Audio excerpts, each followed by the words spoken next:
All right. So this one I've done a few videos before. I did not see them last time I was here in Dallas. They're not too far. They're in the Fort Worth area. Wild Acre. A lot of people. I did a video on their blonde. If you enjoy a good blonde beer, go free. Go for it. This one is more of an IPA. So for the IPA people, checking out, I'm gonna do my best to give good scriptures because sometimes people just want super hoppy. They want intensity, but some people enjoy more. So the best way I can divide it up. Citrus, like mainly grapefruit. When it goes too high in an IPA, it's a little intense for me. But then when they add grapefruit peels, it's just hit or miss. Either way, usually they give it a good malt body. I call it malt backbone. Just adding a little extra to contain and not contain but control the flavor from just being in one direction. Those really help me out. Double IPAs are just they're pretty wonderful. I can't really hit on those. They're intense. They're heavy. They're just exploding with flavor. So this is just going to be obviously a little before that. We'll see if I can break it down in a good way. But every brewery has to have a flagship IPA. Some people started with, or some breweries started with just IPAs. That's just where they went with, and then they blew up from there. Others went more like intense heavy beers. I know like 903 went with pastry style ones, and now they got IPA. So deliciously fruity. This one, let's see where it's at. All right, it's a 7.7%. It says it is 25 IBUs. So off the bat, it's not going to be a super intense one. It's probably more casual.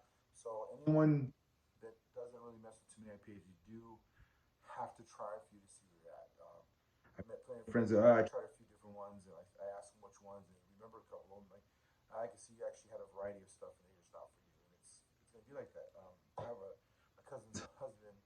It's really a stomach issue for him. He loves them, but his stomach does not. Just after a while, it's just not feeling so good, and that happens. So if you're not feeling that intensity, then we're just gonna focus on flavor, profile, what you're looking for, and hopefully it can help you find what you want to be. So if you're in that area in Fort Worth near it, not too far away, go check it out. It looks like it's a huge area, plenty of outdoor space to hang out and just have a good time, especially this cool weather. I enjoy cool weather. Enjoy it. Definitely getting a lot of malt right there, a lot of variety. Then it's a tropical, but not bright sunshiny. It's like a lot of fruitiness, but more heavy, more like apricot. Still smells delicious. Still smells wonderful. Yeah, has that little sweetness, the fruity, heavy, like almost orangey apricot. Not quite papaya, but it reminds me of that texture.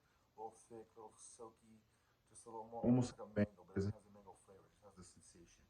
Just fruit that has a little more extra body and texture when you're enjoying it. Some people don't like those ones. I really enjoy those ones. The bitterness, the bitterness doesn't like smack right away. It kind of rolls with all that beautiful heavy body. So I can see the 25 IBUs is spot on. It's very mellow. You're enjoying the actual flavors of it without having the oils really hit your taste buds too hard, too fast. So for anybody really exploring and venturing, this is a good one. You're gonna get more of the body and understand. Because if you do jump from IPAs and go into like a real double IPA, it can destroy your world. Like I got lucky. I enjoy heavy beers, so if you're more cautious with how heavy the beer is, that's something to consider. As far as flavor, and this is going to be a good average everyday drinker, probably every other day, celebratory things like that. Definitely plenty of grain, plenty of backbone, plenty of fruity flavors, but they're just mellow. They're a little more heavy. They sit on your tongue a little more. Definitely, the main one I can think of is the apricot. Just has that texture, fruitiness without being super sweet. It's not like a dried apricot. It just has enough that it's like in between ripening. It's still good and fruity, but it's not super sweet and sugary and just falling apart type deal. So solid, definitely good. Anyone who just you don't feel like a super hoppy beer, but you want a little something, this has a little something. You want to go heavier, this is it. As far as good casual, it's high ABV, 7.7. but you're gonna control yourself. You're gonna be more casual, and you're not gonna be bored. Sometimes it's nothing else. It's just sometimes you're like, I chug this whole damn thing. Yeah, that just happens sometimes. So that's when you start. You're like, it's pretty heavy. Oh man, I didn't get that flavor last time. That's the other good thing. So hopefully these weird descriptions, because that's the hard part. Like what I taste, my perception of it can way vary to yours. And people will say all kinds of stuff, but there's just one factor. The main, not the only, but the main thing that you have is you have super tasters, which bitterness is their enemy. You have normal tasters with it kind of flip flops. You know, they might not like textures, but they might enjoy a little more bitter. It just varies. And then you have people that just can handle. Usually with wine, people love bold wines.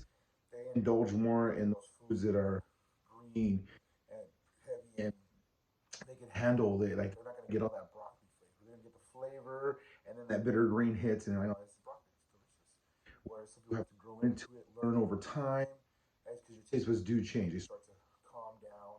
So even as a super taster, you might be able to get to a point where you can enjoy a little more extensive bitter flavor. But a normal taster, obviously, I can go a little faster.